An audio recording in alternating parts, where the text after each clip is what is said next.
Eu estou aqui hoje, então, para falar um pouco para vocês sobre a parte de segurança do Office 365, né?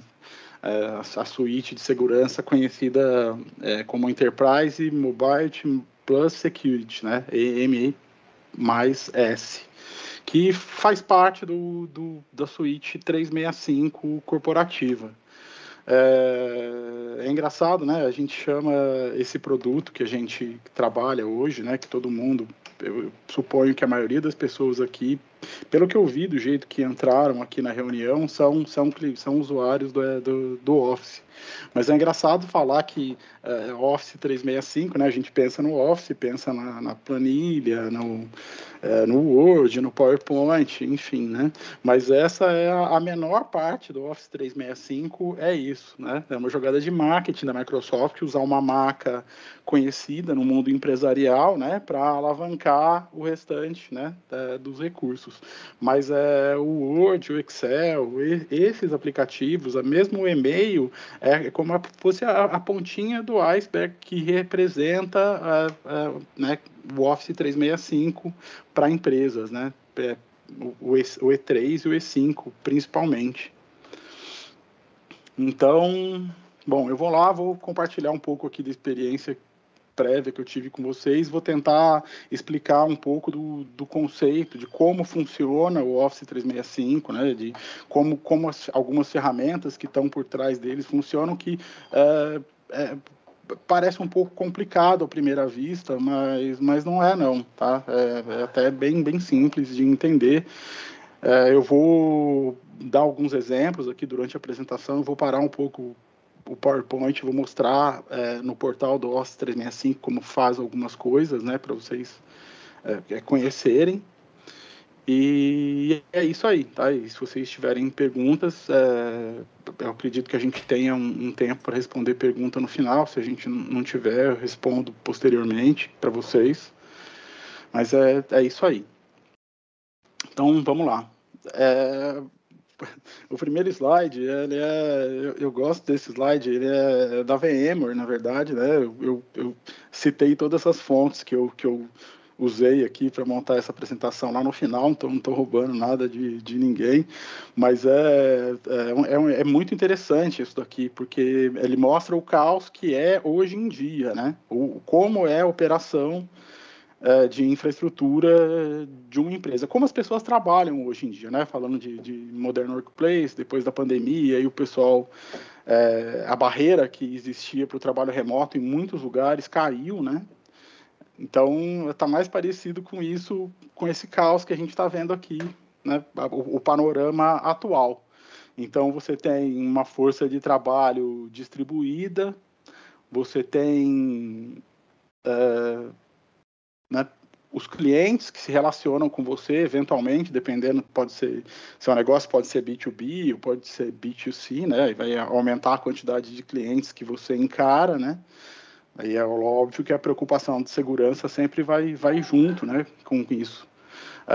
As aplicações são distribuídas, muita gente hoje em dia já usa multi-cloud, já tem algum serviço em algum provedor de nuvem, às vezes em mais de um provedor de nuvem, além da sua infraestrutura on-premises, né?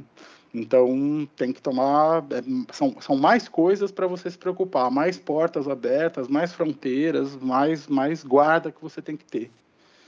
Então, esse é o panorama atual, é essa bagunça aqui, ó, uma pessoa de um canto falando com uma pessoa do outro, tudo se comunicado, tudo embaralhado, e muitas vezes, né, é aqui que o hacker encontra uma brecha para entrar, é aqui que mora a vulnerabilidade, né. A computação, né, o paradigma atual da computação agora a gente está vivendo um momento de cloud. Então, é interessante você observar que, de acordo com o passar do tempo, o hardware foi evoluindo, a computação foi mudando, a comunicação entre os dispositivos foi mudando, né? Mas é uma coisa que vai e volta. Eu percebo isso.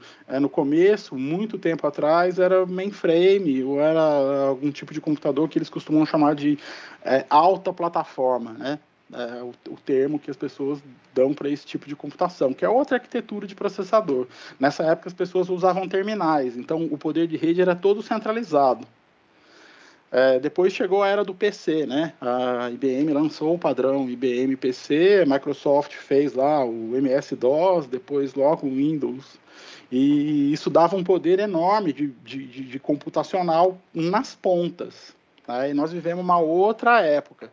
Tinha alguns desses clientes FAT, né, que tinham realmente um processador, memória e disco na sua máquina, parecido com o que é hoje, né, os laptops que a gente tem, os desktops.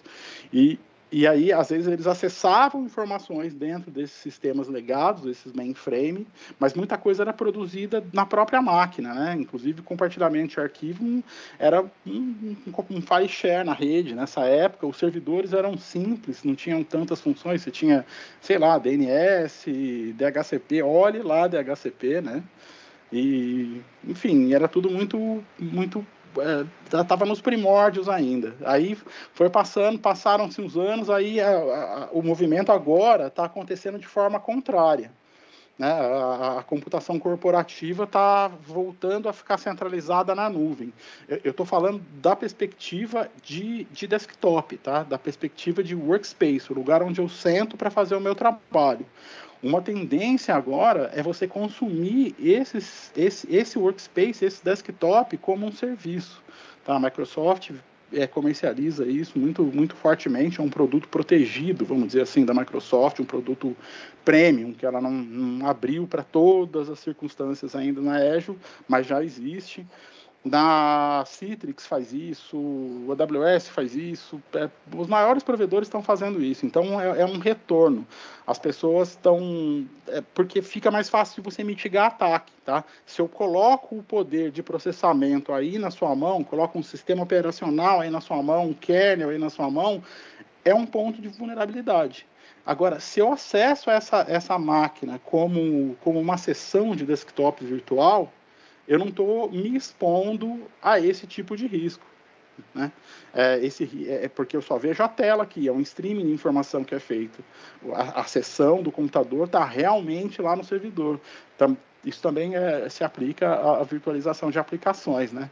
E é interessante como as coisas vão indo e voltando, né? Mas acho que no fundo é baseado na necessidade, porque agora tá se cunhando um novo termo, né? Tem alguns anos já, não sei se vocês aqui já ouviram falar, mas é o fog computing. Esse termo, essa palavrinha que está aqui, ó. Por que ela está aqui em cima, né? Aqui em cima é computação distribuída e aqui em cima é computação centralizada. Porque hoje, com a existência de cloud e tudo mais, e as aplicações sendo distribuídas, não só as aplicações desktop, do workspace, que você usa para trabalhar, mas as aplicações lá no back-end também, ficando na nuvem, né?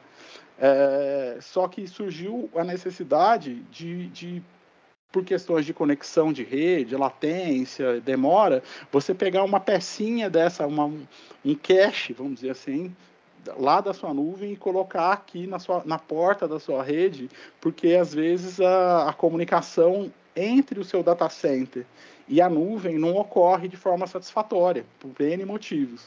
Então você tem um agentezinho, como se fosse um cache mesmo, um broker que fica perto da sua rede, que os seus dispositivos mandam a informação para ele e ele manda para a nuvem. Porque se esse dispositivo for mandar para a nuvem e a nuvem não estiver recebendo a informação, a operação que vai ser prejudicada, vai parar. Tá? Eu estou falando principalmente de chão de fábrica. Mas é interessante observar como isso vai e volta, vai e volta. Qual será a próxima onda, né? Não sei. Eu acho que não sei, vamos ver. Apesar da gente falar, você tem muito poder de processamento na mão hoje, você tem o celular, só que acontece que a maioria das aplicações que a gente acessa no celular, elas são uma casquinha. Se ela não tiver o web service lá na nuvem rodando, às vezes ela nem abre, ela nem perde seu login. Você nem começa a mexer na aplicação se não tiver o back-end funcionando. Então são casquinhas, assim, como se fosse um browser, tá? Um cliente para aquilo lá. Mas o fato é que está tudo rumando, né, para a nuvem.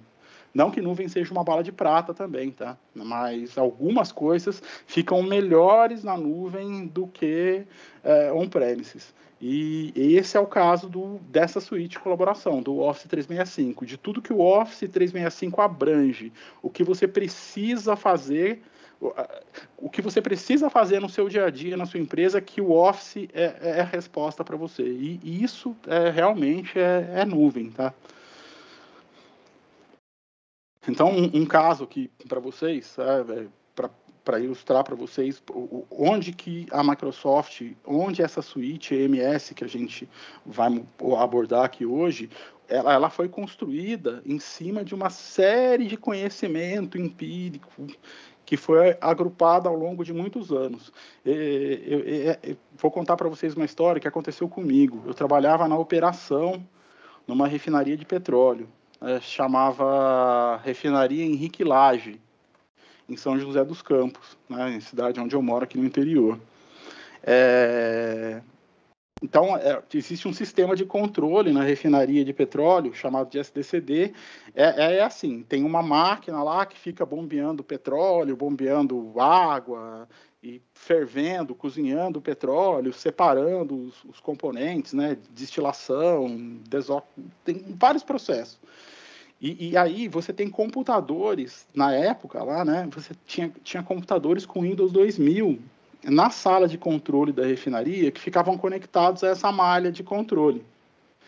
E aí o cara opera o processo mesmo no computador. Então ele clica lá num botão, fecha uma válvula, ele clica no outro botão, diminui a vazão, aumenta a temperatura do forno, desvia para um tanque o produto que está saindo. Refinaria de petróleo não para, né? 24 horas por dia. Tem o tempo inteiro entrando óleo cru e o tempo inteiro saindo algum derivado.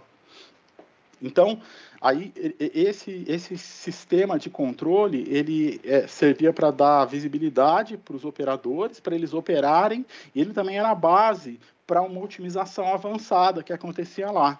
Essa otimização avançada aumentava a rentabilidade por barril de petróleo.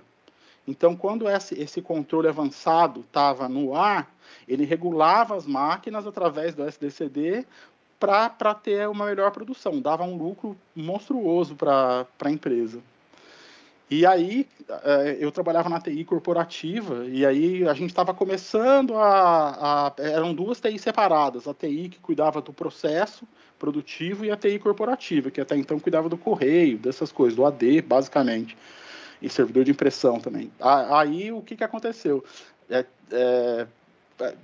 A gente estava tendo um programa de compliance, e aí a gente estava fazendo esse trabalho, né, de conscientização dos usuários. Naquela época todo mundo era administrador, tentando, né, conscientizar, explicar, deixar as pessoas cientes dos riscos, né. E justo quando a gente estava fazendo isso, a gente fez um assessment lá na sala de controle que tinha essas máquinas e a gente achou um monte de problema.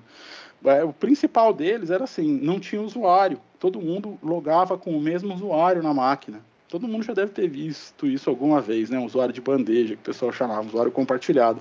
E, além de tudo, o usuário era administrador. Aí a gente falava para eles, olha, isso é perigoso, né? Vulnerabilidade, blá, blá, blá, blá, explicava. E não, mas a nossa rede é apartada, né? A gente não tem comunicação com a rede corporativa. Então, como é que um vírus vai chegar aqui e vai pegar a gente, né? Aí, uma bela manhã, a gente estava lá, chegava, era bem cedinho, 7 horas, né? E pegava um cafezinho e começava a olhar os chamados. Ao invés de aparecer o chamado, entrou o diretor da parte produtiva na sala, pálido, falando, me ajuda, vamos lá agora. Aí eu e o Akira e mais um outro cara que trabalhava lá na ocasião, a gente entrou no carro e foi correndo lá, era tudo longe, tinha que ir de carro. Chegamos lá, todas as máquinas do SDCD estavam reiniciando. Tá? Era um vírus chamado Sacer. Tá? Esse vírus, eu achei até uma matéria agora sobre esse vírus. Essa matéria aqui, ela data lá dos anos 2000, mas ainda está disponível. É um vírus que se espalhou rapidamente pelo mundo, e o que ele fazia, nessa época, nessa saudosa época, os hackers faziam mais brincadeira, né? Era mais um tipo de mostrar poder ou de motivação política, assim, contra o sistema, alguma coisa assim. Então, os vírus, eles te atrapalhavam. Eles faziam você ter que formatar seu HD, e esse vírus, ele tinha uma característica diferente, ele se espalhava pela rede, pela LAN.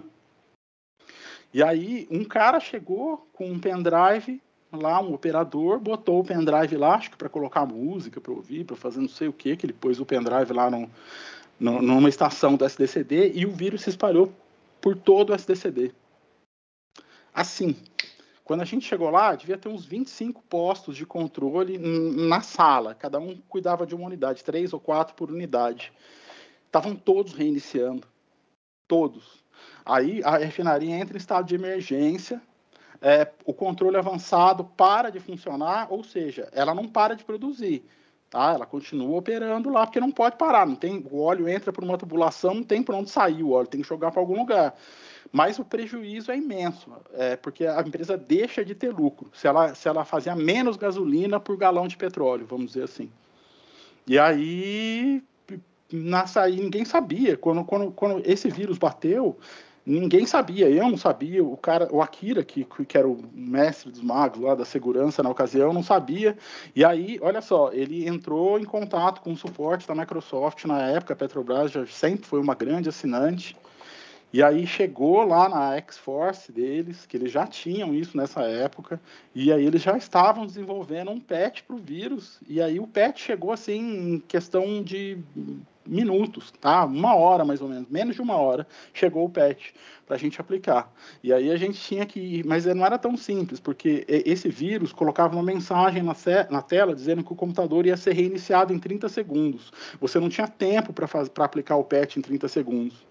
Aí você tinha que abrir o prompt rápido, digitar um comando para abortar aquela reinicialização, aplicar o patch. Aí você tinha que fazer uma correção no registro do Windows, aí você podia colocar a máquina na rede de novo. Você tinha que tirar o cabo da rede da máquina para fazer isso, porque senão, enquanto você fazia, ela infectava outro e ficava uma reinfecção. Então, foi um pandemônio, né? E aí eu era jovem nessa época, sem juízo, né, cara? Dei um tapinha nas costas do diretor e falei assim, não foi por falta de aviso. Eu não fui... A gente, na Petrobras, a gente não é mandado embora, né, cara? Mas se fosse outro lugar, eu tinha dançado naquela, né? Porque no meio daquela situação, no meio daquele caos, ainda vou fazer uma piada dessa com o cara. Mas, enfim, esse foi o passado, tá? E o que eu quero dizer para vocês aqui, o gancho é a Microsoft, desde sempre, olha para isso. Tá? Segurança da informação, proteção contra ameaça, é um assunto antigo. Aí isso agrega valor. Por que eu estou falando isso? Porque hoje em dia foi-se o tempo em que o hacker queria fazer sucesso. Hoje em dia você tem um novo panorama. Você tem ataques que vêm de dentro da sua empresa. Esses dias eu estava lendo a respeito disso. Funcionários da sua empresa são assediados para colocar um ransomware no lugar certo e aí eles recebem uma grana quando rolar o resgate. Tá? Basicamente é isso.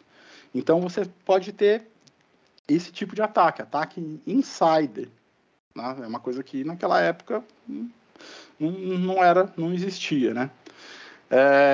Hoje em dia você tem hackers em nível profissional, né? Então tem gente que vive de ser hacker, não é um estudante que quer fazer uma brincadeira ou alguma coisa assim.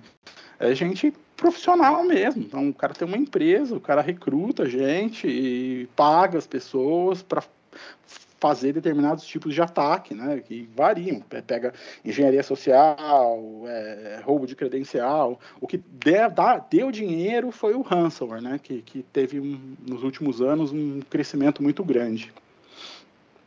Aqui para vocês, olha, um gráfico que foi tirado de um relatório de segurança da X-Force, que da IBM. Todo ano eles lançam um relatório relacionado ao ano passado, né? Falando dos ataques, falando do que aconteceu, um panorama do mercado. Aqui vocês podem ver os ataques com ransomware. De um ano para esse ano, eles caíram um pouco. Esse ano aqui está 21%, e o ano passado foi 23% dos ataques, né, da massa de dados que foi analisada. Isso aqui deve ser um fato que um grupo de hacker, foi 2 grupos de hacker, pelo menos, que eu sei que são famosos, né, que têm representatividade, vamos dizer assim, foram desmantelados. E isso causou um impacto na queda de um ano para o outro. Mas isso aqui é um volume grande, e é aqui que eles tiram dinheiro. Tem gente que nem reporta, tá? Tem empresas que são vítimas que não reportam. E aqui que eu digo para vocês, que pode ter até um insider, alguém dentro, né, fazendo conluio para poder hackear, né, para poder botar um ransomware lá para poder ganhar dinheiro, né. Outros ataques comuns, né, server access, que é mais roubo de credencial também, é uma coisa, né, que é bem pertinente, e o Microsoft M365 age no sentido de proteger você contra isso, contra esses problemas aqui. Aqui foram os tipos de ataque no último ano, os principais tipos de ataque no último ano. Aqui são os principais vetores de infecção. Tá? Então, como o ataque entra na sua empresa. Como o atacante ganha posse dos seus dados. Então, phishing é o primeiro, aqui ó, bem grande. Só que o M365 ajuda você nisso. Eu vou mostrar para vocês depois, tem uma campanha anti-phishing que você pode fazer, é bem legal, para orientar, né, para criar a cultura de segurança no usuário final. Exploração de vulnerabilidade, isso aqui tem mais a ver com patch, com coisa, né? Então, assim, se você tiver um controle sadio de atualizações, né, saudável e atualizado do seu ambiente, você minimiza isso daqui, tá? Isso aqui, um caso bem notório disso aqui foi um caso com o VMware que aconteceu no passado. Credenciais roubadas, força bruta, tá? Força bruta é pouco, tá vendo? Mas também vou dar uma dica também a respeito disso, depois lá no final. Mídia removível, password, são os menores ataques. O phishing é o principal, tá? É um dos mais perigosos que tem hoje. E no centro disso tudo, né, sempre o usuário, né? A gente fazia uma piada que o problema é a interface entre a cadeira e o teclado, né? É sempre o usuário, né? A maioria das vezes alguma coisa que aconteceu, alguma falta de atenção, né? Cultura mesmo, né? Tem que ter uma cultura segura. E mesmo tendo essa cultura segura, ainda assim pode acontecer, né? Pode acontecer de você ser vítima de uma fraude, né? Eu sou uma pessoa que me considera um pouco paranoica com isso e eu fui vítima. Depois eu vou falar um pouco, eu acho, na frente. Tá, então, o usuário é o centro. O usuário é o foco. É o principal foco. Então, quais são os 3 pontos mais importantes para você ter uma autenticação segura? Então, importante. Olha só, algo que você algo que você tem e algo que você sabe. Então, esse aqui é o melhor dos mundos para você se autenticar. Então, algo que você biometria, a minha digital, ou a minha íris. Esses filmes de ação que a gente vê que o cara rouba o olho do outro para abrir a porta lá, se eles estivessem usando autenticação multifator, ele não conseguiria, né? Ele ia ter que esperar chegar uma mensagem no celular para poder abrir a porta, né? Mas, enfim, o token, né, que é isso, é esse código, é o que o Authenticator faz, ou que aqueles códigos que você recebe por SMS ou por e-mail para autenticar, o Google faz isso muito, né? E a gente tem isso no Microsoft 365, né? Na verdade, no Active Directory grátis, você já tem a autenticação em 2 fatores. O que vai mudando conforme você vai passando para as versões mais avançadas do Office é que você vai tendo mais controles para você tunar, né, essa ação. Então, algo que você uma digital, algo que você tem, um authenticator, e algo que você sabe, o seu password. Esse é o mundo perfeito, é o que você consegue fazer para implementar a segurança para você. Você pode fazer isso, inclusive, em casa, né? Com Windows Hello, se você, né, te quiser. Eu vou falar um pouco mais adiante também sobre isso. Deixa eu continuar aqui. Então, o Bill Gates, ele é realmente um cara diferenciado, tá? Eu acho, assim como Steve Jobs era. Ele escreveu esse livro aqui em 1985, mais ou menos, assim. Nesse livro, ele fazia uma série de predições, sabe? Coisas para o futuro, que ele achava que ia acontecer. Entre as coisas que ele previu foi o celular, tá? Só que ele chamava de PDA, né? Ele tentou fazer, mas deu na água, não funcionou dele. E o Steve Jobs foi e ganhou, né? Fez a Apple lá, e essa história todo mundo já sabe. Mas já lá atrás, né, quando eu estava falando desse caso da Revap para vocês, a gente já falava em auditoria, a gente já falava em Sarbanes-Oxley, que é uma lei que, que prevê que para você comercializar ações na Bolsa de Valores americana, você tem que passar por uma auditoria de segurança. E aí tem um monte de boas práticas de auditoria que você tem que, de TI, de operação, que você tem que cumprir para poder passar. Já naquela época, eles já falavam disso. A Microsoft já falava disso. Um exemplo é assim, ó, um exemplo de um item auditável. A sua conta de administrador não deve ser o seu nome. A sua conta de administrador não deve ser a sua conta pessoal. Tá? Por quê? O hacker precisa de duas coisas para invadir a sua senha, né? Para fazer um ataque de força bruta. Ele precisa saber qual é a conta e ele precisa saber hackear a senha. Se ele não souber a conta, ele não consegue nem começar a hackear a senha.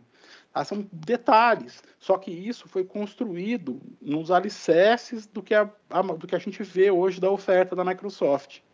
Então, essa segurança intrínseca está presente em tudo. Para você fazer isso numa empresa pequena ou numa empresa até média, não tem orçamento, é difícil, é complicado, é um building block enorme que você tem que pegar e ficar montando. E é isso que o Office 365 já entrega para você. Esses anos todos de conhecimento e de evolução, tá tudo ali, né, por subscrição. Você não precisa, o investimento que você faz é pequeno. Eu tive um caso agora, eu falei, eu sou um pouco paranoico com isso, mas eu tive um caso que roubaram dinheiro meu da caixa e quebraram a minha senha. E aí, olha só, eu estava usando o meu CPF como usuário, olha só. Então o cara já sabia qual era o meu usuário e ele redefinia a senha por outro canto e fazia a operação lá na minha conta. Como era operação de saque de aniversário, de fundo de garantia, dessas coisas, eu não percebi. Eu perdi um tanto de dinheiro até conseguir chegar, né, nisso daí. Aí eu mudei o meu usuário, tá? Ao invés do meu usuário ser o meu CPF, passou a ser uma coisa maluca. Nem o meu e-mail eu coloquei mais lá, né, para evitar isso daí. É uma dica, né, para quem tem conta na Caixa. E agora falando em token, autenticação de dois fatores. Agora se fala muito nisso, mas eu não sei se vocês já notaram, os bancos já fazem isso há muito tempo. O Itaú antes tinha um cartãozinho com números que você tinha que digitar lá para poder efetivar uma operação pela internet. Né? Outros bancos já tinham essa ferramenta. A autenticação de dois fatores é bom, reduz muito o risco. Então, o paradigma hoje é o seguinte: zero trust. Tá? Isso é um conceito, ele surgiu primeiro na camada de rede, né? Então, Zero Trust é um modelo de segurança baseado em uma filosofia de que nenhuma pessoa ou dispositivo, dentro ou fora da rede de uma organização, deve receber acesso para se conectar a sistemas ou serviços de TI até que seja autenticado e verificado continuamente. Tá? Por isso que eu estou falando, M365 é pensado nisso. Tá? O jeito que o M365 é armado, né, os componentes de segurança do Enterprise Mobility Plus Security são feitos para isso, tá? Para você implementar esse paradigma, vamos dizer assim. Né? É um jeito diferente de você cuidar da sua segurança. Então, MFA é super importante, tá? MFA tem que ser habilitado. Usem o MFA da Microsoft. Vocês que têm conta do Office, usem. Quem gerencia Azure, habilite o seu MFA. Já deve ter habilitado, já, né? Não sei se é chovendo molhado, mas enfim. E outra coisa importante, além dessa pilha de tecnologia, de conhecimento operacional e prevenção, incidentes e etc., essa cultura de patch, de atualização automática, além disso, outra coisa que a Microsoft sempre está de olho é na experiência do usuário. Por que a experiência do usuário é importante? Porque se for muito complicado, o cara não vai fazer. É até uma coisa que você pondera. Você fala assim, eu tenho senha única. Se o cara descobrir minha senha, ele arromba tudo. Pode ser. Se você usar M365, não. Mas aí você fala, eu tenho várias senhas. Mas aí você vai ter que anotar a senha num bloco, ou você vai ter que repetir as senhas. Então, é uma discussão. Mas o fato é, se for difícil, cai por terra. Se for difícil, o povo dá um jeito, não usa, o negócio não emplaca. Então, isso é uma coisa que está em mente quando eles construíram o Office 365. Eu vou mostrar aqui para vocês agora, olha, rapidamente, como que eu habilito, como que é fácil habilitar a autenticação multifator no Office 365, tá? Rapidinho aqui.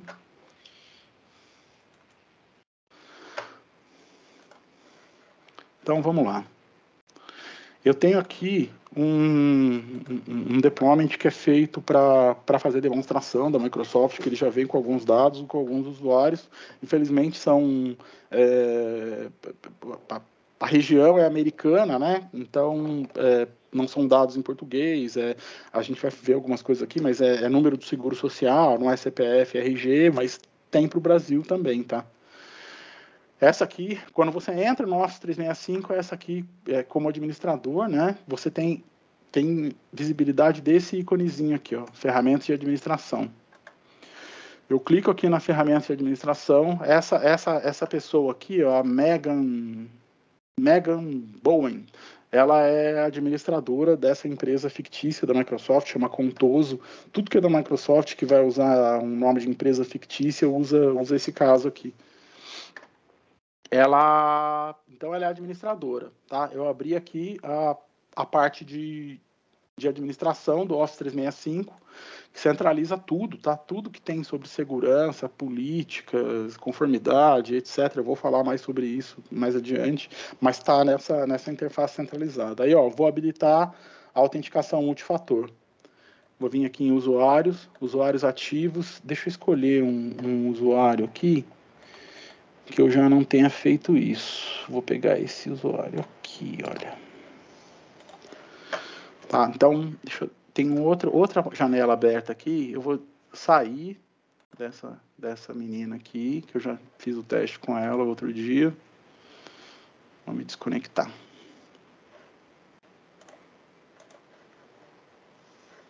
Pronto. Aí vou vir aqui. Eu vou fazer um teste para o Isaías L. Eu vou achar ele aqui, ó.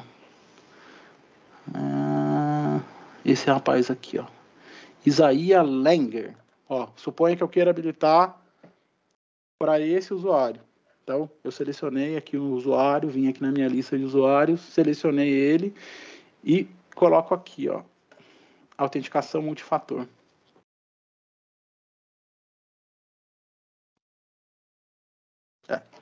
Caramba, pediu para selecionar de novo. Deixa eu achar ele aqui, então. Deve estar na outra tela. Isaías Langer, tá aqui, ó. Beleza. Tá aí. Tá aqui a lista de usuários, tá? Aqui, Kicksteps aqui, habilitar MFA. Aí, se esse usuário faz login por um browser, eu só posso colocar aqui, ó, habilitar o multifator, vai direto. Se esse usuário não faz login por um browser, você tem que passar esse link aqui para ele por e-mail, para ele habilitar, para ele fazer um enrollment lá da autenticação multifator, e aí depois ele não precisa mais acessar essa página da internet.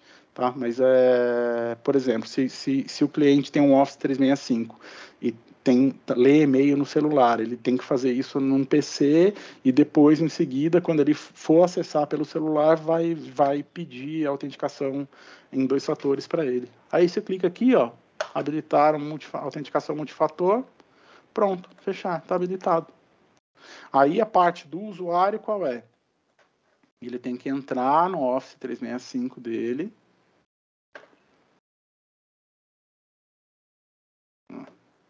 Entrou com um usuário que eu não queria. Deixa eu sair de novo.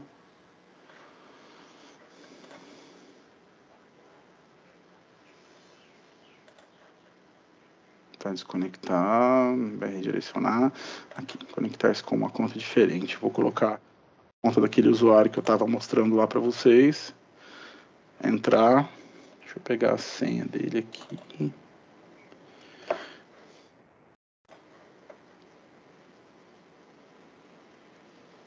Aí ele vai pedir a senha, colocar a senha do usuário.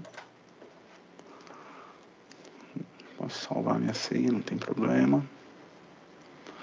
Aí agora ele vai fazer um enrollment do...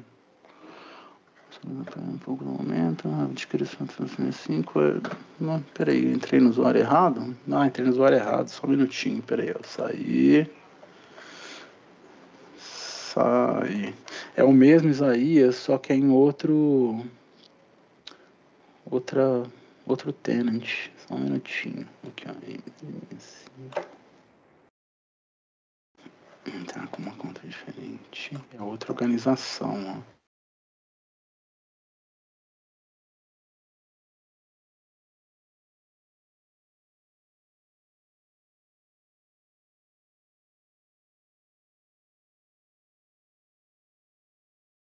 Opa, caiu a ligação. Opa, estão me ouvindo? Pessoal, tá cortando o som? Agora estamos te ouvindo, Luciano. Deu uma travada, mas agora estamos te ouvindo. Tá bom. Eu não percebi, gente. Desculpa. Deixa eu voltar aqui então para fazer o habilitar o... Aqui, Isaías. O nome dele agora é domínio. Para cada demonstração, você tem uma organização diferente, tá? E muda só a senha, até a mesma, é tudo mesmo, só muda os últimos números aqui. Aí eu entrei na organização errada, por isso que ele não pediu. Aí deve pedir a senha, que é a mesma. Copiar.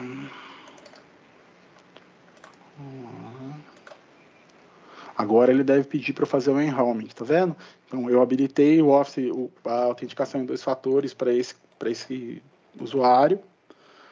Agora ele está pedindo para eu fazer, para eu completar o processo, né? E aí o que eu vou fazer? Mais informações necessárias. Sua organização precisa de mais informações para manter sua conta segura. Avançar.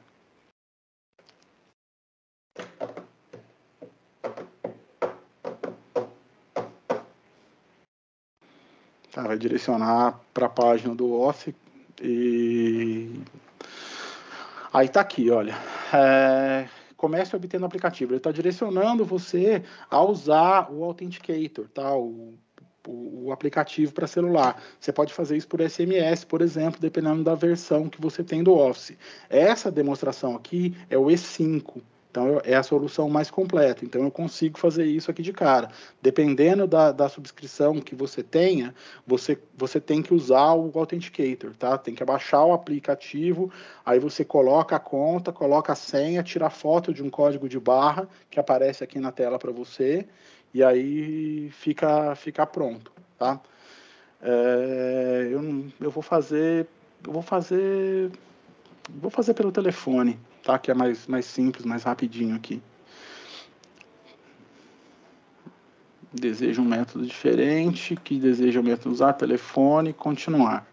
Aí vai pedir aqui meu número de telefone, vou colocar aqui Brasil 12, não, 17. Aqui, ó, envie um código com mensagem de texto, próximo. Vou receber um SMS aqui no meu celular com o código. Chegou. Aí vou colocar o código aqui, olha. 40 6014. Próximo. Tá feito. Vai terminar aqui e vai estar pronto. Opcionalmente, você pode colocar outros métodos alternativos, tá? Você pode cadastrar o Authenticator, você pode colocar um e-mail alternativo. Mas para começar a trabalhar, você precisa de pelo menos um, que é o que a gente fez aqui agora. Aqui, ó, é o QR Code que eu falei para vocês. Então, você pega o aplicativo Authenticator da própria Microsoft, que é gratuito, baixa ele aqui. É interessante porque o aplicativo, ele pode ser protegido com biometria. Então, por exemplo, no meu caso aqui, cada vez que eu abro o aplicativo, ele pede a minha digital. Ele não pede senha. É um fator a mais de segurança para você. Isso é no aplicativo. E aí eu venho aqui, ligo a câmera, escaneio esse código de barra e a partir de então meu telefone vai funcionar como um tipo de token, vai estar sincronizado lá e vai exibir códigos aqui ou notificações aqui para liberar o meu acesso, tá? Isso é importante porque a gente vai ver também um pouco mais adiante que no quesito de proteção a aplicações, você pode pedir, por exemplo, que seja autenticado com mais sensibilidade quando o cliente for acessar determinada aplicação que você julga que é mais sensível, né? Então, eventualmente, pode ser que precise fazer isso várias vezes, tá? Depende da inteligência, da versão também do Office que você está usando, né? O E5 tem mais inteligência, o E3 tem um pouco menos, mas tem inteligência também. Eu vou deixar aqui, porque eu não quero fazer isso aqui agora. Não desejo. Pronto, acabou. É isso? Pronto. Vamos voltar aqui. Voltar aqui para nossa apresentação. Daqui a pouco eu vou mostrar outras coisas para vocês lá. É só curiosidade, quem é que já usa o MFA? Vocês podem dar um tchauzinho aí no chat, levantar a mão, se não for incomodar aí. Só de curiosidade, para eu ver. Vamos ver quantas pessoas da sala, de todo mundo que está aqui, já usam o MFA. Deixa eu ver quantas pessoas estão com a mão levantada. Espera só um minutinho, não abaixa ainda não. Olha, a grande maioria, que legal, olha só. 16 pessoas que estão presentes aqui. Poxa, legal. Muito legal. É isso aí, tá? MFA é joia, vale a pena. Continuando aqui, então.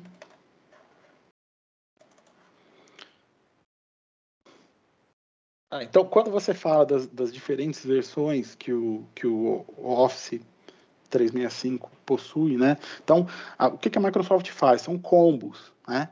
Mas quando você fala do MFA, o MFA é uma função que o Active Directory da Azure provê para você.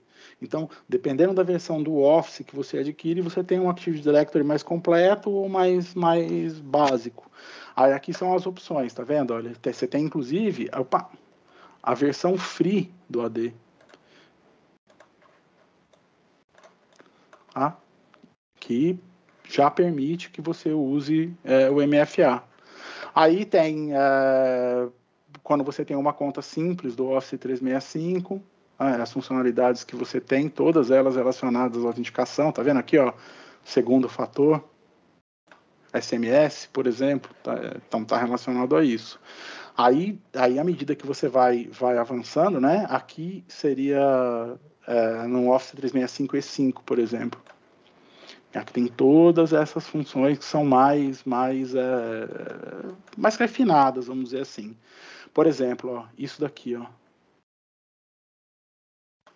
O acesso condicional é interessante, tá? O acesso condicional, ele avalia basicamente onde você está, avalia o seu padrão de comportamento, o IP, né? Então, a sua posição, o seu IP, que é quando você se autenticou, por exemplo,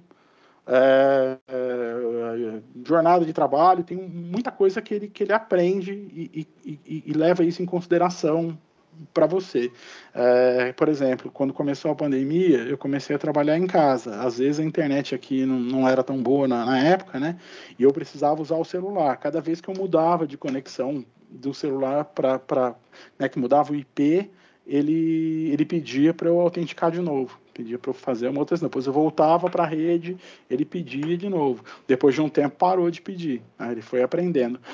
E então, essas duas funções aqui basicamente fazem a mesma coisa, só que essa aqui que vem no E5 tem mais variáveis, tem mais building blocks lá para você poder construir. Então você pode fazer uma coisa mais customizada.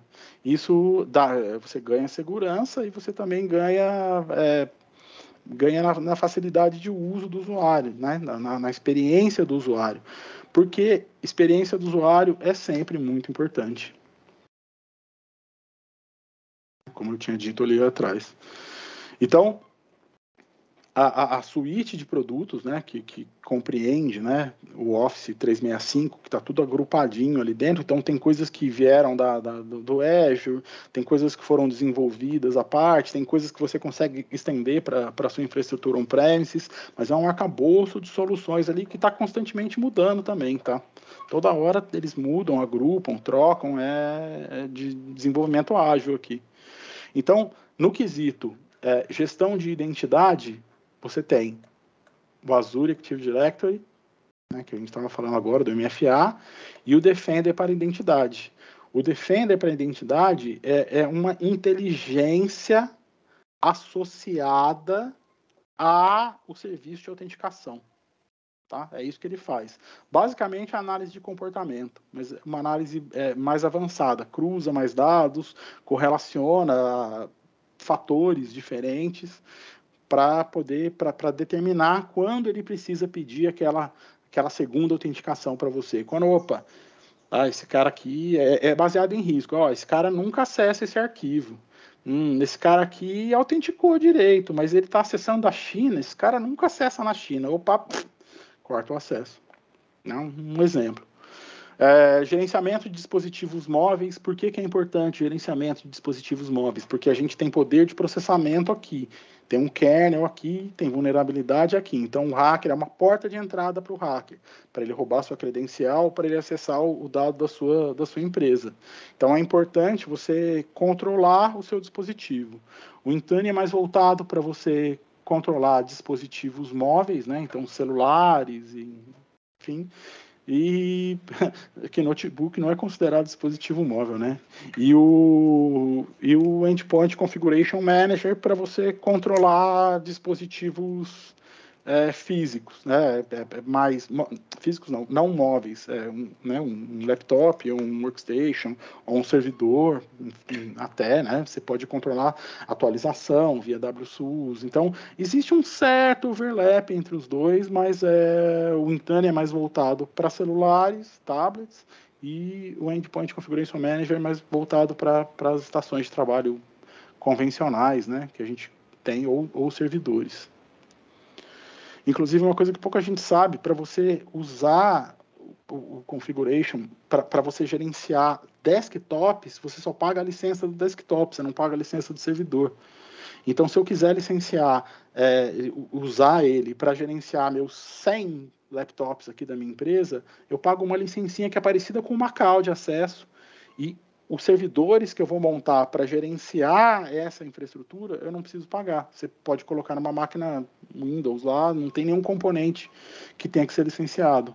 Porque para gerenciar servidores ele é bem caro, ele é licenciado por processador, aí nem sempre dá pé, é uma coisa meio difícil. Aí, continuando aqui, né? Então, proteger a sua identidade, proteger o seu dispositivo, e aí vem aqui, proteger as informações.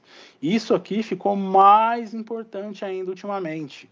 Ataque de ransom, por exemplo, ataques que vêm de dentro, sequestro, né, de informações, mais do que nunca, hoje em dia, informação é poder, e com essa questão de LGPD, então, né, que a gente ainda tá engatinhando com isso, mas isso é uma coisa que não tem volta. Então, um roubo de informação pode levar uma empresa à falência. Pode, tá? Então, e é interessante que a lei, ela não é muito objetiva. Ela fala que você tem que ter controles. Ela não detalha exatamente quais os controles. Mas, então, entende-se que se você cair numa dessa, se você confrontar, né, um processo, você, olha, eu atendi a lei, eu tinha muitos controles, talvez isso possa ser um atenuante, né? Eu tenho o M365 instalado, completamente configurado, tá? Então, e o fato é que isso aqui minimiza mesmo o risco, tá? Eu vou mais adiante também falar um pouco mais sobre isso. Então, a proteção de informações do Azure e o Microsoft Defender for Cloud Applications. Esse cara aqui, ó, o Azure Information Protection, ele estende a funcionalidade que você tem dentro do 365 para os ativos que você tenha lá na Azure. Então, se eu tenho um servidor com compartilhamento de arquivos, se eu tenho um desktop, por exemplo, ele estende os rótulos que você cria, as políticas que você cria para lá. É isso que ele faz. Ele agrega algumas funcionalidades também, tá? Mas são menores, né? A maior parte dele tá no Office 365. Então você tem que ter o Office 365 para poder usar ele lá na sua conta da Azure. O Defender for Cloud Apps, ele usa inteligência para avaliar risco em aplicações que são baseadas em nuvem. Vou mostrar para vocês também um relatório que ele mostra lá de vulnerabilidade, mas é isso, ele adiciona inteligência para analisar ataques, analisar vulnerabilidades que você pode estar sofrendo, né, nessas aplicações. Aí tem a proteção contra ameaça, que é um jeito de correlacionar muitos dados, então ele correlaciona fatores da sua autenticação, ele vê o que o seu dispositivo está gerenciado, ele enxerga tudo, tá? Tudo, cruza essas informações e fica te dando insights, tá? Eu vou mostrar lá também, mas é uma coisa que você precisa trabalhar. O administrador do Office da empresa precisa... Olha, a reunião é até às 16 hoje, né? É isso, pessoal? Você empolgou aí, Luciana. A gente tinha marcado até às 15, mas se Ah, você quiser seguir, enquanto você estiver aí seguindo, se o pessoal topar, bora. nossa, puxa vida, eu recebi o aviso que agora eu achei que era até às 16. Deixa eu dar uma corrida aqui. Eu não sei o que a gente faz, porque eu queria mostrar algumas coisas para o pessoal funcionando. Eu vou, acho que avançar aqui, então. Lu, vai seguindo, porque assim, quando a gente tem com o Thiago Guiroto também, o Thiago também acaba avançando, né? Porque é um assunto bem extenso, assim. Então pode seguir, não tem problema, Tá não. bom, eu vou tentar correr, perdoem, pessoal. Nossa, perdoem pelo meu erro, tá? Eu vou rapidinho aqui, vou tentar resumir mais aqui, diferenças em funcionalidades, gerenciamento de identidade e acesso, o MFA, que eu já tinha falado para vocês, não vou descer muito aqui. Então, acesso condicional é uma coisa bem interessante, tá? Então, é legal entender isso aqui, porque tudo que eu estava mostrando lá atrás funciona basicamente com os mesmos building blocks, que são onde você acessa, o que você acessa, e aí um risco associado. Então, quando você for começar a implementar a suíte de segurança, a primeira coisa que você vai ter que fazer vai ser que rotular as suas informações, classificar essas suas informações. E aí, com o peso do rótulo que você aplicar, somado aos fatores de autenticação, somado ao risco que você declarou que determinado aplicativo tem, por exemplo, esse volume todo de informação vai ser o que a ferramenta vai usar para, né, conceder acesso, revogar acesso, enfim. Então, são condições e controles associados. Então, if, se faça isso, se isso, faça isso, se isso, faça isso, se isso, faça isso. É até bem simples, se você for imaginar, só que é tudo muito encadeado, né? Então tem muitos Cs, muitos desvios e muito dado para ser processado. Então, deixa eu ver aqui rapidinho, eu vou dar uma adiantada nessa daqui. Isso aqui é o fluxo de ataque, tá? Então, por exemplo, chega um e-mail de phishing, o cara abre o arquivo anexo, ele instala, né, o vírus se transmite, avisa a pessoa, enfim. Né? E aí a Microsoft tem para cada uma dessas etapas, né, vamos dizer assim, do ataque, a Microsoft tem um componente focado, né, ou vários componentes focados para mitigar esse risco, tá? Basicamente é isso. Proteção de dados e governança, isso aqui é uma coisa importante, é o que eu estava falando, de você criar rótulos para a sua informação. Então, o que ele protege? Ele protege a sua informação, ele protege a sua comunicação, né, de gente de fora e de gente de dentro também. Eu vou mostrar já para vocês essa classificação. Eu estou correndo aqui porque eu queria mostrar como faz, para vocês verem como é fácil. Treinamento de usuário contra phishing, outra coisa muito legal que tem, que eu vou mostrar aqui também para vocês.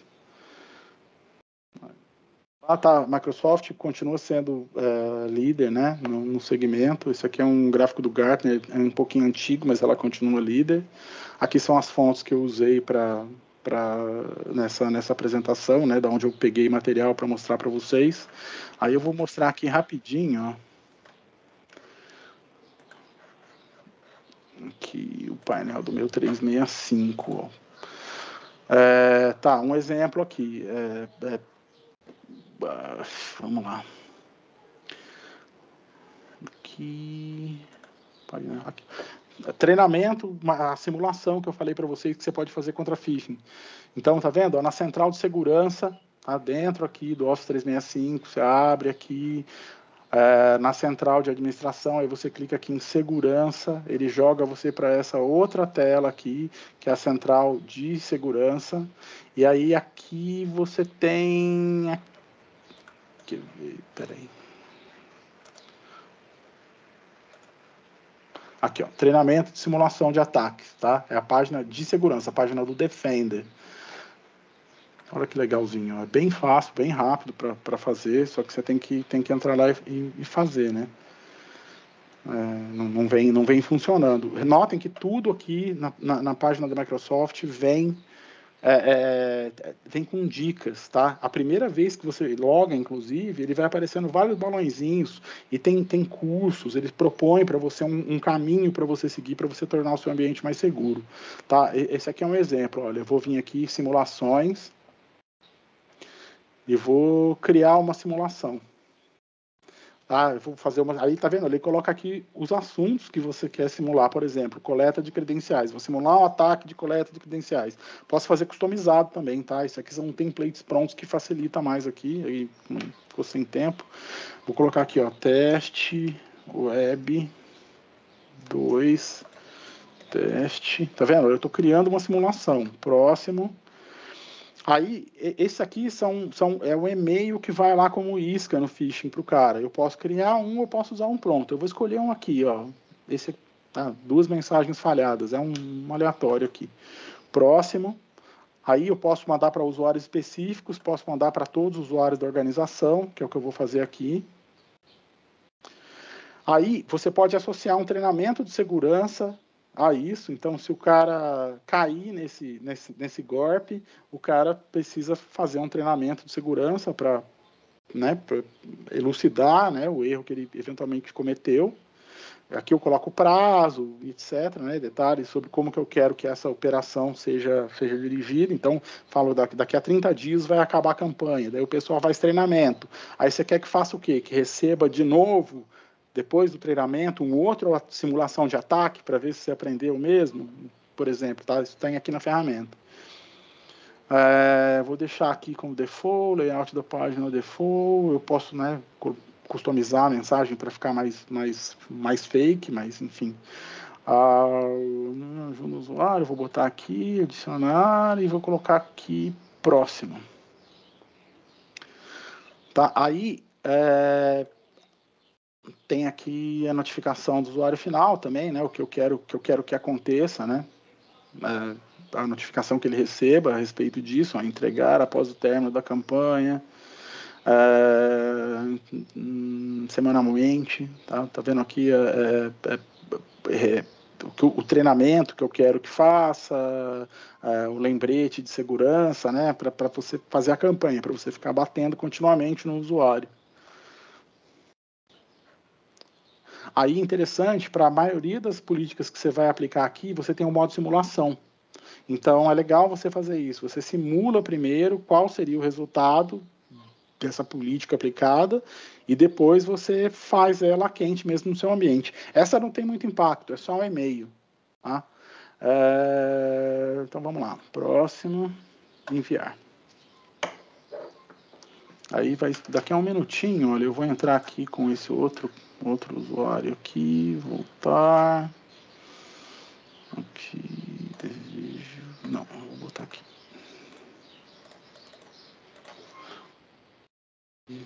365.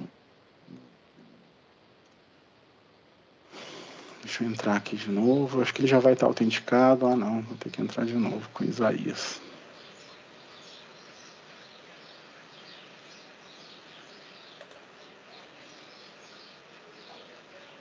Mandar a mensagem de texto aqui de novo.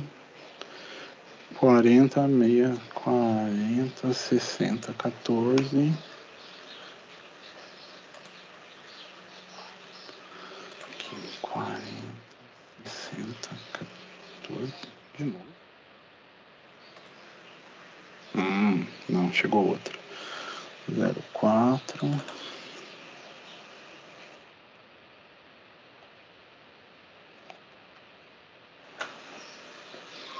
Autenticado. Deixa eu abrir o correio dele aqui. Isso aqui que eu falei para vocês. Cada tela, quando você entra a primeira vez, ele tem um guiazinho que vai te mostrando o que você pode fazer, o que tem de novo. É legal, não é balela, vale a pena. De novo.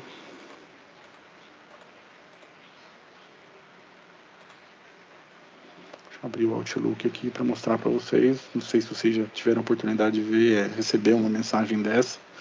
Mas ela deve estar aqui na caixa de entrada, né? Com uma tentativa de roubo de credencial. Aqui, ó. Um exemplo do e-mail. Essa aqui foi uma outra que eu fiz ontem. Outra campanha de treinamento. Aí, tá vendo? Você recebeu um prêmio, não sei o que lá, nananã, contando uma historinha para o cliente, ele fala, eu quero meu prêmio. Aí ele clica no link, é direcionado para um lugar que rouba a credencial dele, ou que põe um arquivo no computador dele, enfim, né? Faz o vetor de entrada. Então é legal isso aqui, tá? Minha mulher cai muito nisso. Aí a gente já combinou que ela me manda, quando ela vai fazer, quando ela tá na dúvida, ela tira um print da tela e me manda, eu falo para ela, isso aí é fixe, isso aí não é, né? Que tem umas dicas para você perceber quando é e quando não é, né? De uma coisa suspeita. Olha, outra coisa que é bem simples também e que é muito importante é isso aqui, ó. Luciano, vou te interromper um pouquinho, porque a gente tem uma pergunta ali no chat, só para não perder o time, tá? O Fernando está perguntando se essa função está disponível para todos os modelos de licenciamento 365. Não. Para o E5 e para o EMS mais S. Não, peraí. Não tá. É só para o E5 ou para a suíte de segurança plano 2. Não é disponível para todos, tá? Respondendo sua pergunta, infelizmente. A parte mais legalzinha, o acesso condicional é outra coisa quando você está com E5 e com E3. Com o E3 ele funciona muito bem, mas com E5 ele é mais inteligente. Ele vê que horas você costuma estar no escritório, ele analisa uma série de outros fatores. Então, e aí o que eu ia mostrar é que um alicerce para essa análise toda acontecer é você rotular e classificar a sua informação, porque isso entra no score. Então, se eu tiver, por exemplo, mandando uma mensagem que é classificada como confidencial numa região que eu não costumo ir, numa hora de trabalho estranha, bloqueia na seta. Então, você tem mais controles. Mas o que eu queria mostrar é como é simples você criar o rótulo aqui, ó. Proteção de informações. Está dentro da central de segurança. Você tem acesso agora. Essa central unificada foi chamada de por view, mas ela já teve outros nomes. Está sempre aqui dentro, sempre num íconezinho ali, e cada vez mais fácil de usar. Olha só, rótulos, essa entidade aqui, essa organização já tem alguns rótulos criados, né? Como eu falei para vocês, são rótulos baseados, né, na lei americana, né? Então, o número do seguro social, etc. Mas a gente pode fazer isso para o Brasil também. Então, o rótulo ele pode ser escolhido explicitamente para o cara quando ele vai mandar um e-mail, mandar uma mensagem, ou trafegar um arquivo, ou você pode fazer a rotulação implícita, que é escondida, vamos dizer assim. Que você faz? Que usa a rotulagem automática. Você coloca palavras-chave e manda ele varrer todos os seus documentos e identificar os documentos onde aquela palavra-chave é usada. E aí, com isso, ele associa um rótulo de confidencialidade àquela informação. Então, se eu for mandar um e-mail com uma tabela de preço, por exemplo, e eu tenho essa política configurada, vai soar um alerta. Tá? É um exemplo. Então, eu vou fazer uma simulação aqui rapidinha também. Olha, vamos fazer de conta que esse cara aqui vai mandar uma mensagem. Ah, como é que é o nome dele mesmo? Esqueci. Isaías, alguma coisa, né? Ele está devagar. Bom, ele vai mandar uma mensagem nova. A mensagem nova vai ser para Megan Bowen. Não, vai ser para mim. luciano.guilarducci@ingramicro.com. Este é um teste. Tá, vou fazer bem rapidinho aqui. Aí, ó, esse tag que eu estou colocando aqui, eu estou colocando explicitamente, mas lá ele pode colocar isso implicitamente com base no texto da mensagem que eu estou mandando, tá? O Engine vê o texto da mensagem que você está mandando, não tem segredo, não tem mensagem confidencial, tá? Aí vou colocar aqui altamente confidencial, pessoas específicas, tá? Fiz isso aqui e vou mandar o e-mail. Olha lá, ó.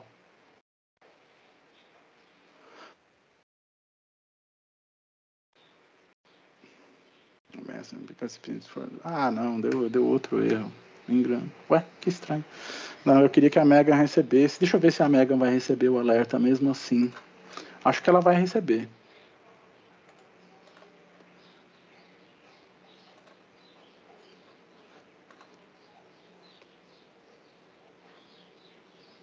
Your server detect. Não, aqui ela está recebendo uma mensagem só porque ela é avisada quando o sistema de correio dá alguma falha. Ela recebe, na verdade, uma mensagem da. É outra mensagem que eu queria mostrar o alerta, como ele vem para você. Vamos aqui de novo. Ué.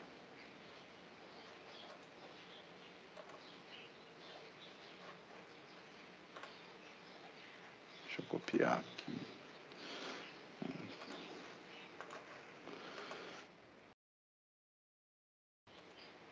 Não, deu errado. Peraí. Caramba, all users. Vou botar dele. Caramba, por que ele não tá pegando? Deixa eu copiar o e-mail dela aqui então.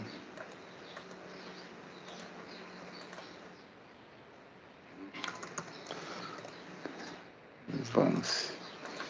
Teste bem rapidinho aqui, teste de novo e vou classificar a sensibilidade como especial e vou dar um send aqui. Agora vai dar certo.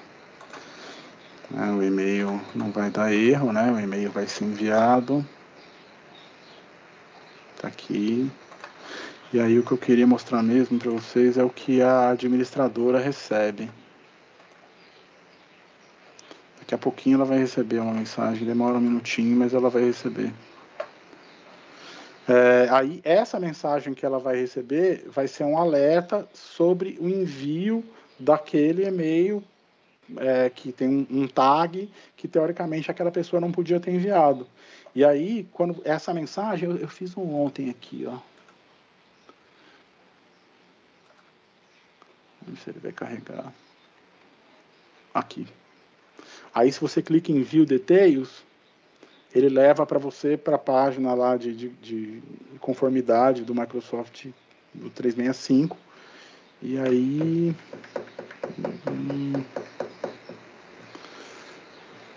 vamos ver o que ele vai colocar aqui. Ele coloca um scorezinho ali, tá? Uma barrinha que é o score. Que isso ajuda a compor o seu score de segurança. Então, o que você está fazendo, de onde você está fazendo, quantas vezes você se autenticou, tá aqui, ó. Então, uma severidade de alerta médio. Então, se esse cara estivesse fazendo acesso de um lugar esquisito que ele não costumava fazer, esse médio juntaria com outro médio, viraria uma criticidade alta e essa informação ia ser possivelmente não ser entregue. Você define isso também, tá? Quando você cria essas políticas, quando você cria esses rótulos, você define qual é a ação que tem que ser tomada quando isso acontecer. Você pode criar uma retenção jurídica do e-mail, aumentar o tempo de retenção, né, daquela conversa, mesmo depois da conta ser cancelada, eventualmente, no caso de uma pessoa sair da empresa. Você pode bloquear a comunicação, você pode... Né, tem várias ações que você pode tomar. Você pode pedir autenticação de novo, multifator para o cara. Tá?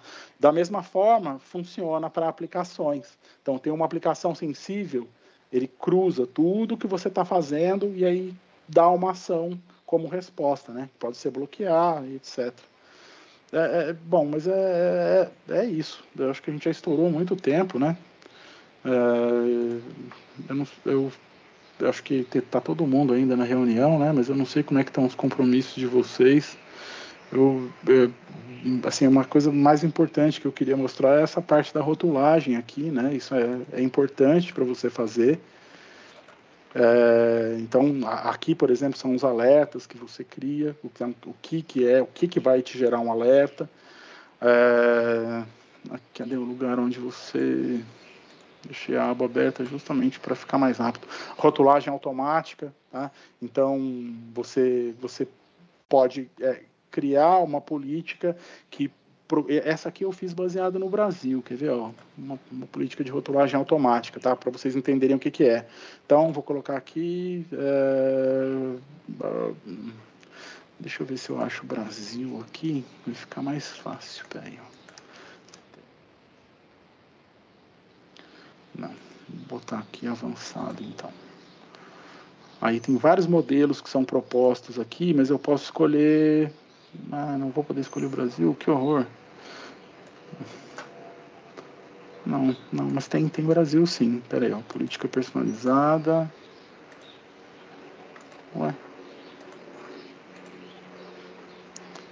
Eu consigo por Brasil sim. Teste.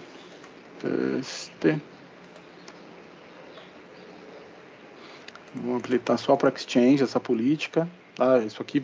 Essa política aqui vai analisar arquivos que passem pelo Exchange. Tudo que eu recebo, que eu mando pelo meu correio. Eu podia fazer uma política para ver o OneDrive, por exemplo. Aliás, se você armazena os seus arquivos no OneDrive, você não vai ser vítima de ransom. O cara não vai conseguir criptografar os dados lá. Então, começa por aí a proteção. E você consegue fazer esse mesmo tipo de rotulagem que eu estou mostrando aqui on-premise. Vou deixar só aqui regras de política, regras avançadas, próximo, nova regra. Novo, teste aqui de novo. O conteúdo contém, aí você coloca aqui, ó. Na condição, o conteúdo contém exceções na exceção, peraí, escolha pelo menos um tipo de informação confidencial. Aqui, ó, aqui. Aí eu posso colocar aqui, ó, Brasil. Acho que ele vai filtrar. Aqui, ó, CPF number. Adicionar. Salvar. Então eu criei essa regra, tá, para o Exchange. Aí eu posso definir o rótulo que eu vou aplicar. Vou escolher um rótulo aqui. Eu posso criar eu posso definir um. Então, poderia ter um rótulo aqui, por exemplo, informação pessoal. Tá? Um exemplo. Vou botar aqui, personal. Próximo. Posso colocar mais de um, inclusive. Se já tiver alguma mensagem já rotulada na minha caixa, ele substitui o rótulo. Próximo. Aí eu posso fazer no modo simulação, eu posso fazer no modo aplicando, tá? É conveniente fazer isso em simulação antes de sair aplicando, para você poder avaliar o resultado. Vou deixar no modo simulação. Aí, criar política. Pronto. Então, ele vai fazer isso agora. O que eu acabei de fazer aqui agora é uma regra que vai vasculhar os arquivos do Exchange de todas as pessoas da organização. Se tiver algum arquivo ou escrito CPF em algum lugar, ele vai aplicar um rótulo automaticamente a essa mensagem, dizendo que essa mensagem tem informação confidencial. E com base nesse rótulo, eu tenho as políticas, que pode ser bloquear, manter retenção, enviar, só registrar. E associado a isso, eu tenho a outra camada de segurança, que é: que rótulo é esse? Quão sensível é essa informação? Aí o cara vai ver onde você está, que aplicação você está usando, quem é você. Pede para autenticar de novo. Ah, não, tá, deu super crítico aqui o ranking, juntando todos os scores de segurança, foi muito alto. Corta e um cara de segurança vai ligar para ele. Isso já aconteceu comigo, tá? Aí fica um bloqueio, você não acessa mais nada, você não faz mais nada, e liga um cara para você e fica falando para verificar quem você é. Bicho, uma coisa. Tá? Já caí nessa pelo Google, inclusive, já aconteceu comigo também. A minha conta ficou 20 dias lá bloqueada, até eles conseguirem provar que eu era eu, atestar que eu era eu, né? Então, as soluções de mercado todas estão convergindo para isso, né? Então, inteligência associada ao comportamento. Mas essa parte aqui de criar tag, que eu estava fazendo aqui agora, ela é fundamental. É fundamental você criar os tags para os dados sensíveis que você tem dentro da sua empresa. E você pode customizar, não precisa ser só aquilo que está ali. CPF, aquelas coisas que estão ali, não. Você pode usar caracteres, máscaras, né, fórmulas, vamos dizer assim, para achar esses dados dentro da sua comunicação corporativa, né? Do seu armazenamento de arquivos e etc. Então, a pedra fundamental do Office, do Office 365, aliás, um grande fundamento do Office 365 é a criação desses rótulos, tá? Em diversos contextos, né? Mas principalmente para arquivo e comunicação, né? Que é o que a ferramenta quer proteger. É isso. Tinha deixado mais umas coisas, mas eu acho que eu vou encerrar por aqui. Então, já tomei muito tempo de vocês. Desculpem, pessoal, tá? Desculpem, eu pensei que eram 2 horas, aí eu preparei umas coisas aqui para mostrar para vocês acontecendo aqui, mas ficou tudo atropelado. Na próxima vez eu me planejo para falar menos e mostrar mais coisas, tá? Mas desculpem. Imagina, Luciano, foi ótimo, foi ótimo. Bastante conteúdo, né? Quando a gente para falar nesse tema, vai longe. Eu coloquei umas coisas aqui, uma curiosidade sobre quebra de senha, que eu acho que é bem pertinente também, uma outra sobre o Windows Hello, mas e tinha várias demos aqui, mas desculpa mesmo, tá? Eu achei que eram 2 horas, não sei de onde eu... Mas olha, o pessoal tá ficando ali. A nossa variação de pessoas que saíram é pequena. Se você quiser continuar, se o pessoal Ah, quiser responder no chat ali se continua ou não, a gente pode estar tranquilo aqui também. tá, sim, é só mais uma curiosidadezinha, assim, que eu achei interessante, que eu queria, né, compartilhar com vocês Ó, o também, pessoal só... tá dizendo no chat que você pode continuar, então acho que você ganhou a torcida aí. Obrigado, pessoal. Obrigado. É interessante você. Não sei se vocês já viram esse quadrinho aqui. Ele foi publicado pela. Deixa eu falar o nome da empresa aqui. Ela tá nos créditos lá na apresentação, mas eu queria falar o nome para HashiCorp. Não, Hive é o nome da empresa. Então é interessante. Eles fizeram uma simulação para quebra de senha levando em conta o uso de um processador NVIDIA, o 8 NVIDIA A100, para quebrar o tempo, para quebrar uma senha que usa um hash MD5. Tá? É um padrão comum de segurança. Então, se a minha senha tiver 4 caracteres, instantaneamente, se for só com número. 5 caracteres, instantaneamente, tá vendo? Só com números. Olha como é fácil, ó.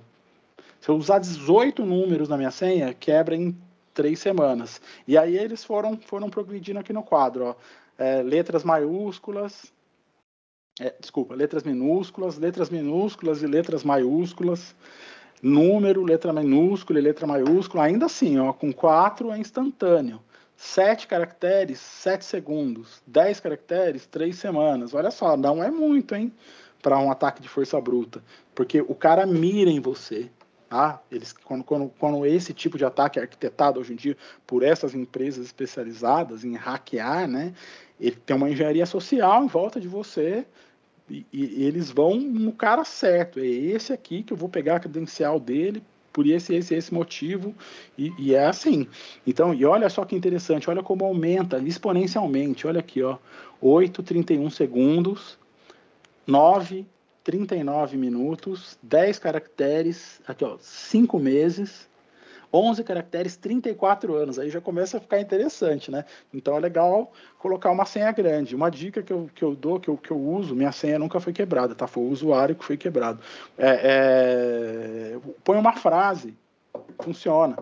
Uma frase louca que faça só sentido para você. E ela pode ser bem louca mesmo, porque às vezes é até mais fácil da gente decorar a frase louca, eu decorar minha frase louca. E aí, aquele númerozinho maiúsculo e minúsculo básico, né, uma arrobinha lá no meio da história, só para fazer o computador pensar mais. Mas olha só, aí que você começa, olha, 18 caracteres, né, que foi o máximo analisado lá, sei lá o que é isso, 438 mil anos. Muito, então, bem, essa senha é inquebrável. Mas inquebrável, né? Porque ele está levando em conta aqui o processamento, essa unidade de processamento, né? Essa GPU, NVIDIA, para ficar ataque de força bruta, ele vai tentar. A sua senha é ABC, a sua senha não, errado, ABCD, errado, ABCDE. Aí ele vai tentando todas as combinações possíveis até ele conseguir descobrir a sua senha. Então, o computador quântico vai trazer é chamado de apocalipse quântico, é bonito o nome, né? Mas segundo os especialistas, quando um computador quântico estiver operacional, ele vai poder quebrar a maior senha aqui instantaneamente, né? Aí, assim, não vai haver mais segurança em transações, aí o mundo vai ter que se adaptar até lá, né? Não sei, mas é interessante. Então, usem senhas grandes. É mais legal você colocar uma senha grande do que uma senha difícil. Pode ser uma senha fácil, mas contanto que ela seja grande, porque o cara não sabe. E ele nem imagina o que passa na sua cabeça. Então, o comprimento da senha importa, né? O tamanho aqui, no caso, importa. Outra coisa interessante que está disponível, o Windows Hello, tá? Os últimos testes, foi bem interessante, conseguiu distinguir gêmeos idênticos pela câmera do computador. Não é qualquer câmera, tá? Não é qualquer leitor digital. Esse laptop que eu uso, por exemplo, é um ThinkPad, mas o leitor digital dele não é compatível. Mas não é caro. Em torno de R$100, tanto ou a câmera ou um leitor digital compatível, você consegue comprar. E aí é legal porque você não precisa mais usar senhas, né? Você usa seu rosto para liberar o acesso aqui, que isso aí é muito seguro, e daí por diante são entidades associadas, né? Então daí a autenticação não ocorre mais com você trafegando uma senha pela internet para o cara. A autenticação ocorre entre as instituições, né? E essas instituições já têm certificados que foram previamente compartilhados. Então, para o cara interceptar isso aqui e pegar a sua senha, pegar a informação, é impossível. O cara vai pegar na fonte mesmo, é aqui onde você digita, alguma coisa assim. Então, o Windows Hello é interessante, agora chegou, né, tá disponível para a empresa também, no Windows 10 e no Windows 11. O Windows Hello corporativo, né? Daí tem que ser ativado via política. Na sua casa você pode ativar você mesmo no Windows. Pode usar um PIN, inclusive, né? Que é uma senha, um código fácil de acesso aqui. Mas é interessante porque você não usa em todo lugar. Eu uso aqui na minha casa esse PIN. Então, evita você ficar digitando credencial. A tendência é que mais serviços vão sendo associados. Esses que estão listados aqui embaixo são serviços associados a essa hoje, né? Então, eu autentico no Hello, eu já consigo usar o Dropbox, e o OneDrive, etc. Assim, eles são compatíveis. A tendência é que isso ganhe cada vez mais adeptos, cada vez mais sistemas sejam compatíveis com esse método de autenticação. Aí, ó, uma outra coisa que eu esperava também mostrar para vocês aqui com um pouco de calma, é isso aqui, olha. Olha que interessante, olha. Um dos componentes que eu mencionei para vocês era um componente que avalia risco de aplicativo. Quando esse deployment aqui foi feito, a Microsoft tem um site chamado CDX, né, ponto .discover, se eu não me engano, não lembro, que então, quando eu vou lá e peço uma demo, a Microsoft provisiona essa assinatura do Office 365 e roda um monte de script e enche de dado lá, cria esse monte de usuário aqui que eu mostrei para vocês, por exemplo. E aí, só que o mecanismo do Office já está analisando. Então, aqui, ó, na avaliação de risco de aplicativos, ele elenca como um risco o acesso que esse aplicativo fez à minha subscrição do Office. Deixa ele popular. Tá vendo? Aqui, alta. Por quê? Porque não é comum eu ter um aplicativo via API enchendo meu Office de dados. Isso não é para acontecer. Os dados que vão entrar no Office vão entrar por meio por mim. Eu crio dado, você cria dado, ele cria dado. Então, uma única porta entrando um volumão de dados enorme, ele constitui uma anomalia. E aí ele elencou aqui, né, no score de risco dele aqui, a própria aplicação da Microsoft que cria a demo de segurança, né? Mas é legal, mostrando que funciona, né? E aí aqui ele vai colocando os detalhes, tá vendo? A API. É interessante, tá? E você tem a possibilidade de você ir fazendo drill down, por exemplo, como eu estou fazendo aqui, ó. Ué. Por que não deu logo de atividade? Bom, talvez seja alguma data aqui que esteja fora. Ué, deveria ter aparecido. Deixa eu tentar com o outro aqui. Vamos ver se esse aqui vai aparecer lá no log. Tem que aparecer, porque... Ué. Vamos ver. Ah, tá aqui. É o log de atividades. É o log de todas as aplicações que fizeram comunicação, né, entre aplicações, né, tudo que aconteceu no meu ambiente. Né, tá? Aí você vai investigando as ações, ação por ação, né, até você chegar num ponto em que você julga que a vulnerabilidade mora, aí você tenta mitigar essa vulnerabilidade. Então, mas é isso, pessoal. É isso. Chega de falar.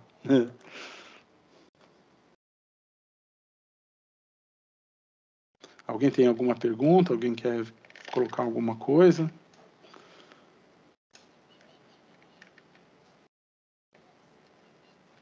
Se o pessoal tiver alguma dúvida, alguma pergunta, alguma coisa assim, pode mandar no chat, ou se quiser abrir o microfone, também está liberado.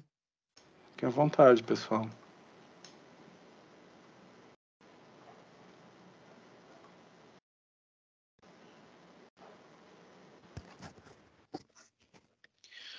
Fala, Luciano, beleza? Opa, tudo bom?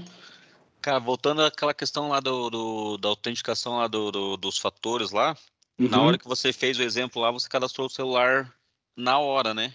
Sim. Tem como esse celular já vir cadastrado, vamos dizer assim? Não, o usuário tem que fazer o dele. Cada Porque, usuário tem que fazer o seu. porque teoricamente, apesar que alguém criou uma conta nova, teoricamente ele vai fazer o primeiro acesso e daí vai pedir para criar logo, né? Porque se deixar em aberto lá, vamos dizer assim, se alguém conseguir a senha antes que o próprio usuário, daí cadastra.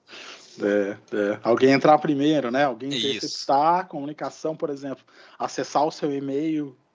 Não, é verdade, pode acontecer, mas não tem jeito, tá? Não tem como. E não tem como fugir. Até você precisa do lá e cá. Até se você for usar código de barra, se for usar o Authenticator, que é mais seguro, né? Não tem jeito, tá? Tem que ser assim, tem que ter essa interação. É legal você falar com seus clientes aí, com seus usuários, e você avisar eles, olha, vamos implementar tal coisa, serve para isso, pananã, a partir de tal dia. Você pode fazer um rollout gradual, né? Grupos de usuários até a coisa se desenrolar, né? Mas não tem jeito, tem que ter essa interação do usuário mesmo. Beleza. Né, falando lá, essa parte de rotulagem que eu estava explicando para vocês agora, ela serve para mitigar esse tipo de ataque aqui, ó, principalmente esse tipo de ataque. O ataque que é o que está na moda agora, que as pessoas sequestrarem o seu dado para pedir dinheiro. Então, aquela rotulagem lá é a porta para você começar a classificar as informações, associar risco, escanear as informações locais, tá? É por ali que começa. Se alguém tentar, por exemplo, criptografar uma pasta de dados que você tenha compartilhada lá no seu OneDrive, você não vai conseguir. Vai dar um alerta na hora, vai travar na hora. Então, mover as informações para o OneDrive, né, para o sistema de armazenamento de nuvem e promover essa rotulagem de informações. São tarefas essenciais, assim.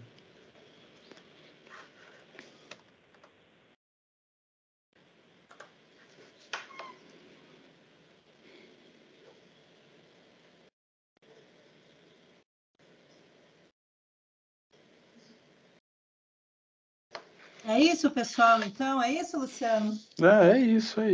Desculpa mais uma vez, eu Foi pretendia fazer ótimo, com mais imagina. calma, mas para a próxima vez eu planejo melhor o tempo, tá? Não, foi ótimo. O pessoal ficou aqui também.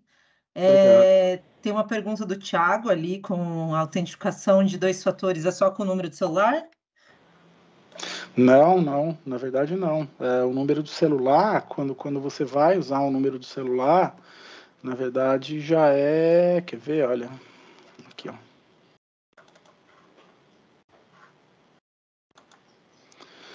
Tá vendo aqui, ó, SMS como um segundo fator, já é uma funcionalidade posterior, né, quando você tem um Office 365 mesmo, na funcionalidade default do Azure Active Directory não tem isso, é só com o aplicativo. Aí, já na primeira versão do Office 365, ele já aceita SMS, aceita ligação celular e aceita a aplicação móvel. Isso aqui também é interessante, ó, admin control over verification methods, quer dizer que o administrador pode controlar qual é o método de autenticação, né, que ele quer que você use como segundo fator. Então eu posso forçar algum método específico que eu queira. Tá? Tem mais uma pergunta aqui também do Daniel, Luciano. Se é possível usar o autenticador de forma offline para a geração dos códigos do aplicativo? Pode sim. Tá? Tem mais de uma forma de você trabalhar com ele. Existe um modo em que ele tem que mandar uma notificação em tempo real para você. Então, nesse modo, esse dispositivo tem que estar conectado na internet, porque eu vou clicar aqui no computador para acessar, na hora ele vai aparecer uma telinha aqui para mim aprovar. Se eu demorar para apertar o aprovar, ele já considera como não aprovado, então depende de uma comunicação com internet boa ainda. E existe um outro modo que depois que o aplicativo é instalado, nessa hora precisa de acesso à internet. Você lê o código de barra lá, associa, vincula as duas coisas. Aí tem um outro modo em que você pega um código que o aplicativo fica gerando para você. Nesse modo ele não precisa ter conexão. Ele pede um código para você e aí funciona como aqueles chaveirinhos que os bancos davam antes para gente, um tokenzinho, que você apertava um botãozinho, ele é sincronizado por um relógio e a seed, a semente da chave que é gerada é compartilhada com o banco. Então, é um segredo entre os dois, vezes a hora atual, que vai ser sempre a mesma aqui e lá, né? Então, com isso ele consegue fazer isso sem conexão entre as duas partes. Legal. E essas opções ajudam a proteger contra o suposto sequestro temporário da linha? Olha, é interessante essa sua pergunta, tá? Porque se eu, por exemplo, eu posso ter mais de um fator, tá? Então eu posso ter e-mail, desculpa, o SMS um telefone, enfim. Então, eu posso reforçar isso. Então, se alguém sequestrar a minha linha, eu também vou receber um e-mail lá falando de autenticação. Aí vai ser estranho, né? Porque, pô, eu não autentiquei em nada, eu estou trabalhando aqui, recebi esse e-mail de autenticação, da onde vem isso? Então, você consegue sim, tá? Você consegue somar fatores. Então ajuda a prevenir, né, com ponto de falha centralizado como sendo o SMS, né, que o SMS não é seguro, né. Tem outra... Pode falar, Luciano. Não, é isso, é só isso. Tá. Não é que não é seguro o SMS, tá? Mas é que é mais... É hackeável, tá? Só, pode falar, desculpa. Tá. O MFA pode interferir diretamente na utilização do servidor SMTP do Office? Por exemplo, para bloquear a autenticação na hora do envio de e-mail via SMTP? Então, você pode configurar o comportamento que você quer que a sua autenticação multifator tenha para cada usuário vezes cada aplicação. Então, na versão mais completa do Office 365, você pode fazer isso. Então, eu posso criar uma política para um usuário específico para, sim, pedir autenticação cada vez que ele for mandar um e-mail, ou cada vez que ele for mandar um e-mail com um tag lá, uma classificação alta, classificação que ele mesmo pode fazer, ou pode ser uma classificação implícita. Então, ele pegou uma planilha lá que chama planilha de pagamentos. E ele vai mandar um e-mail para alguém. Aí eu posso fazer com que a política, quando ele for mandar esse e-mail, olhe lá e veja, identifique que é uma informação sensível e peça para ele se autenticar de novo, por exemplo. Posso fazer isso. Legal. Então, eu acho que agora é isso. O pessoal participou bem aqui, participou bastante. Obrigada para todo mundo que participou. Bastantes perguntas bem interessantes também, né, Luciano? Eu gosto bastante. Sou É bom quando a suspeito para gente tem, falar. é bom quando a gente tem mais gente para interagir, né? Senão a gente fica só aqui falando. Não é? Legal, obrigado aí, obrigado a todo mundo. Desculpa mais uma vez. Imagina, foi muito proveitoso, foi muito legal mesmo. Se um dia for de interesse geral, aí vocês podem conversar aí com a Letícia, né, do canal, e a gente pode, de repente, fazer um workshop, uma coisa mais avançada, mostrar algumas coisas acontecendo, assim. É que daí precisa de um pouquinho mais de tempo mesmo, porque aí demora um pouco. Às vezes você dá um comando aqui, você tem que esperar um pouquinho. Deixa eu ver, o e-mail, eu acho que nem chegou ainda. Então, precisa de um pouco mais de tempo. Mas eu já gostei dessa ideia, hein? Eu acho que o pessoal topa, eu acho muito interessante a gente fazer um workshop, sim. De repente, porque é legal ver algumas coisas acontecendo. Quer ver? Ela não recebeu o e-mail ainda. Vamos ver se a Megan recebeu. É que, para fazer uma palestra curta, pô, você fala, pô, tá demorando isso aqui. Mas na operação, isso aqui não representa um problema, tá? Essa demora que eu estou recebendo aqui, que eu estou enfrentando aqui para receber o e-mailzinho lá, que eu queria mostrar para vocês do alerta de segurança, no dia a dia isso não é um problema. Você tem uma certa latência para lidar com essas coisas.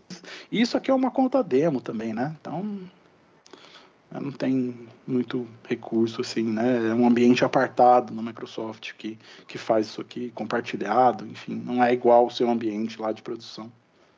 Não chegou ainda. Tá, mas a gente pode combinar, sim, com certeza. Conversa com isso. Vamos combinar um workshop, sim, que eu acho que vai ser bem produtivo. Legal, Então obrigado. é isso. Luciano, muito obrigado mais uma vez pela disponibilidade, pelo tempo, pela palestra. Foi show mesmo, foi muito legal. Todo mundo que participou também, muito obrigado. O Software Sul está aqui à disposição para qualquer dúvida. O webinar vai estar gravado, vai estar no nosso canal do YouTube. A gente disponibiliza o link para vocês por e-mail. E até a próxima, né, Luciano? Nos vemos daqui a algumas semanas para mais um evento. Do Sentinel. Tá de 1 hora, né? O do Sentinel. Não vou Aí você que esquecer. me diz, eu vou deixar você me dizer quanto tempo você precisa Então, para esse cara, próximo. tá bom. Obrigado, gente. Boa Beleza? tarde. Desculpa aí. Obrigada, Luciano. Imagina. Tchau, Um abraço. pessoal. Tchau. Tchau.